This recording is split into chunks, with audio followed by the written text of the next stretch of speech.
Barbie qui fait du ballet avec une autre gamine, sauf qu'en fait elle est complètement claquée au sol, donc elle décide de lui raconter une histoire pour arrêter le massacre. Et là tout de suite on entre dans le monde de Barbie la bourgeoise qui fête Noël. Il y a aussi sa tante qui est une Tana et qui raconte comment elle s'est fait retourner dans tout le royaume. Then he bowed and asked me to dance. Dis-le que t'es une grosse salope! Ok.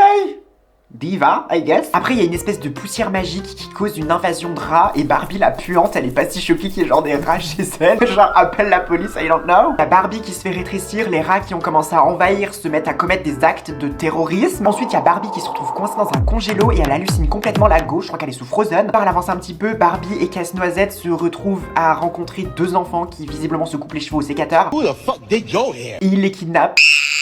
Ils ont l'air d'être ok, mais bon, ça reste des enfants qui vont dans la calèche d'adultes qu'ils ne connaissent pas. Je sais pas si c'est le meilleur message à envoyer dans un film pour enfants. Ensuite, ils font encore leur petit bonhomme de chemin. Barbie rencontre un twink et son punk qui se mettent tous en chemin pour pouvoir trouver la princesse magique qui va pouvoir aider Barbie. Et évidemment, tout le monde est ok pour aider Barbie. Moi, la dernière fois que j'ai demandé à des gens qui m'accompagnent dans ma quête magique, j'ai juste fini à Sainte-Anne, donc bon.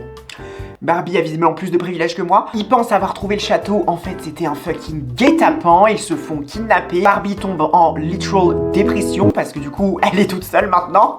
Elle décide quand même de rentrer par infraction chez le gros rat parce qu'il y a rien qui donne plus le sourire que commettre des crimes. Les 8 habitants du royaume se font transformer en statues par le womanizer magique. Au final le gros rat il meurt, Casse-Noisette il se retransforme en humain d'ailleurs sauf qu'il a plus sa moustache donc je sais pas si c'était si important que ça de le sauver au final celui-là. Après ça, Barbie devient la princesse du royaume alors qu'elle a même pas le stage de 3ème dans son CV. Ça se transforme en Danse avec les stars et après elle se réveille, elle découvre que tout ça c'était juste un rêve et elle devient complètement folle parce qu'il y a personne qui la croit qu'elle a vraiment vécu ça. Même moi j'ai vu l'histoire, j'ai pas envie de la croire. Hein. On va pas se mentir, l'histoire est quand même très linéaire. Moi j'aurais aimé que ça prenne des chemins un peu plus complexes. Après c'est un film pour enfants, les enfants sont débiles donc en soi faut pas non plus trop compliquer la chose.